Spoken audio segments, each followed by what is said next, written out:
Hello everyone, this is G-Shock High Fashion Channel. Today we're gonna have a look inside a GA-500 series G-Shock watch. Well, I can't wait to get right into this thing and see what's underneath this simple looking watch.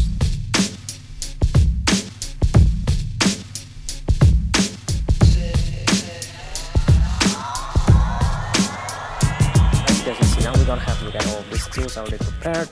And since the construction for this very model is very much simple, as I already showed or talked about on the unboxing and review video, it is similar as a Mudman, G9000 Mudman there is, so you don't need much tools at all to open up this hard case or the bezel or the watch band and all. Just a standard 3 screw, 1, 2, 3 on both sides, and bam, everything will be disassembled right away. So I'm pretty sure all of you guys could do this as well. Instead of letting you guys do all the work, let me do it instead, so you guys could have a look at what's inside your watch is, how the construction is, what all the tiny little parts, the details that you're gonna need, just in case your watch broke, at least you have a rough idea how this thing works or what to get. Alright, so I'm gonna open up all these 3 screws, 1 for the bezel, 2 on this side for the bezel and also the watch band. Look at that, look at how big the screw is. So again, as I already mentioned many times before, to spot between a real G-Shock or a fake G-Shock, one of the way is just to remove any of this screw. A fake version will come with this standard simple all thread shaft screw. For a real G-Shock, some of them did come with those type of screw, but most of the new release model will come with this different type of screw, by the way, such as this guy over here. Look at that, thread and flat part at the middle here. So this is original style screw, I believe similar to the construction of a G-Steel G-Shock watch. If you guys haven't watched that video yet, please do, where I open up a G-Steel model. And as you guys can see now, since this watch have this type of screw, the lug actually still locked in. Even though I already removed 1 screw, this guy is still locking there, so the watch band won't come out that easily though. So there's very nice thought of Casio while designing this. So let me remove this, and right away it will fall off. I don't have to pull anything, just bam, just like that. Let me remove this one now, and this one as well, and this one should come off as well. Where is another one? I'm pretty sure I just dropped it somewhere. Oh, here it is. Almost lost it.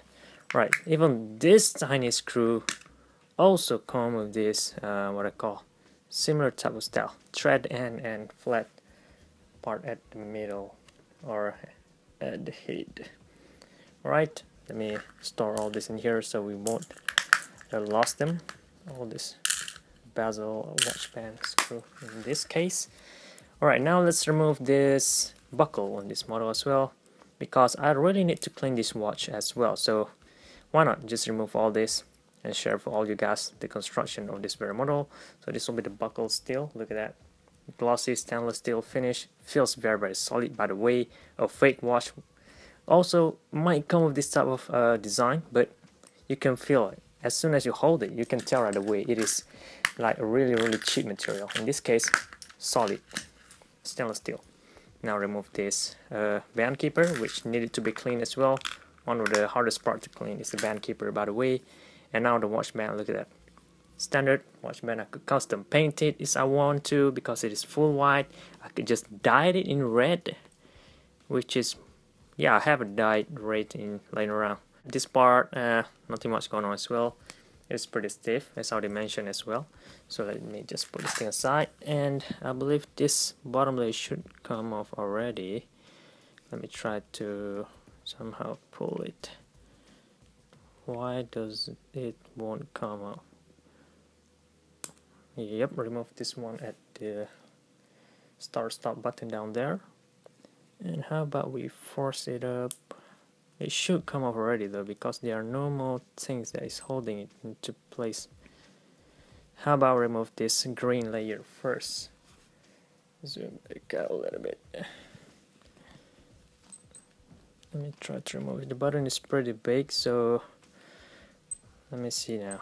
Something's I mean, this is the first time I'm removing the case or the bezel on this G-500 series, so I literally have no idea what I'm doing right now, and just forcing here and there and see what's gonna happen, and hoping that I won't break anything. And it seems like, yeah, it's all fine. I just need to force it a little more, actually, like actually force it now. And look at that. This is not good sign. This is totally not a good sign. What is this? Why are they glue on this bezel? Look at that. Look at that. This, I mean, I'm pretty sure this is the glue that they use to lock this mineral glass to the hard case. It shouldn't get stuck to the bezel at all. Like, what is this? I'm pretty sure something wrong with the watch I'm using. This guy shouldn't be here at all. Or the previous owner did something to this model, since I bought this guy in a used condition anyway. I'm pretty sure it shouldn't come in this condition though. Let me remove this part as well. I'm gonna use my nail. Luckily I haven't trimmed it yet, so it's easier for me to remove this. Alright, move this thing part of the way. But I don't know, man. They have wow, this is surprising. Seems like they actually have double-sided tape or glue on the hard case to the top of this bezel. Wait a minute, this is so weird. This is not how Casio G-Shock do the things, by the way. This is so weird. Anyway, you know what? I'm not going to remove this. I might be wrong on that. Maybe this is how Casio G-Shock attaching the bezel to the watch this day. So I'm just gonna leave it like that. I'm not gonna remove it because it might ruin the watch. Anyway, the function is still working fine, as you can see now. But yeah, it doesn't matter as much because what important is in here, what inside the hard case anyway. So yeah, let's start to remove this instead, you know. Well, it's so weird, man. Library is still operating fine. Anyway, it's pretty hard for me to clean it up now because I need to bring up the whole piece for cleaning process. But look at that hard case though, in white colorway, and it's very big and thick as well. Anyway, let me remove this back plate now. Enough mumbling around. Alright, the screw, however, comes in full thread. Also, I believe to be stainless steel. You could still feel the high quality material that they use, even for the screw. I mean, if you're used to holding up a real G-Shock and all of a sudden someone gave you a fake G-Shock, and when you hold it on hand, it is very, very easy to spot if it's a fake or real, actually, just from experience alone. Okay, now we already removed all the screws. Tap a little bit so that the spring won't get attached to this hard case. And let's see what's inside here. Alright, so we have AA47 code on this buzzer over here, and we can see this O-ring also shaped differently with some square bottom here. So yeah, you cannot just use a standard O-ring on this very model. It shouldn't stick on this, by the way, but yeah, let's just leave it there. Not gonna disturb that. No dirt at all, so I don't have to clean it up anyway. So here is the hard case, the engine. Let's zoom inside a little bit, you know. Right, I hope the camera could pick it up. And let's see now, here is the spring that connects to this part that produces sound, and this will be the part that connects to this plate as well. The shock absorber, however, is shaped very differently. I never seen one like this before. Circle shape with tinier one of this dot over here to make the module floats, which is weird. Most G-Shock come with this dot over here that is looking pretty big. In this case, not so much. You know what, let me try to turn on the light as well. Just look at that. Okay, now I'm gonna remove this cushion, back cushion, which is pretty soft and pretty thin as well. You can see through just a little bit like so. Okay, I'm gonna push this over here. And so weird. I'm so scared to remove this engine. I'm so afraid I might ruin something in here, but what the hell? You know what? Let's just do it. Let me try to remove over here, like so. The engine looks very complicated, though. I mean, it looks gorgeous. it looks, I mean, now you can see that even though this model is fairly cheap on the market, well, some releases are expensive. This release is pretty expensive, by the way, but the basic one are pretty cheap, but they are come in the similar engine. And look at how intricate the detail on how all the tiny little parts were placed in there that was designed in this module alone. It makes the watch looks very cool, and the way it is, you know. Let me place this one over here. Let's have a look on this inside the hard case first. So you know what, I don't think we could even remove this index over there. Those 3D index will stick in there. Very cool in blue colorway. I don't want to open this thing up, so yeah, I'm just gonna leave it the way it is right now. The glass still looking fine. Place it over here. Now the more interesting part, the watch module or the engine, the things that makes the watch move. I mean, what makes the watch awesome the way it is. I'm hoping this spring not gonna fall off. Alright, here it is. Will you look at that? Wow. Oh my goodness. I mean, they have a lot of this metal part around here. Look at that. Very gorgeous. Wow. Very beautifully designed. Even in the interior. My goodness. Just press the button. Just metal part down here. Just press it with your finger and it will start and stop the stopwatch. Stop, and press this button, I believe, to reset to 0. There it is. So cool. How about the LED light though? Look at that. We could see the LED light popping out of there.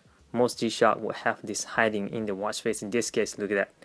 Still popping out very high up there. Let me try to turn it on with this button, I believe. Look at that. So cool. How about press the mode button? Should be this guy, right? Press and hold it.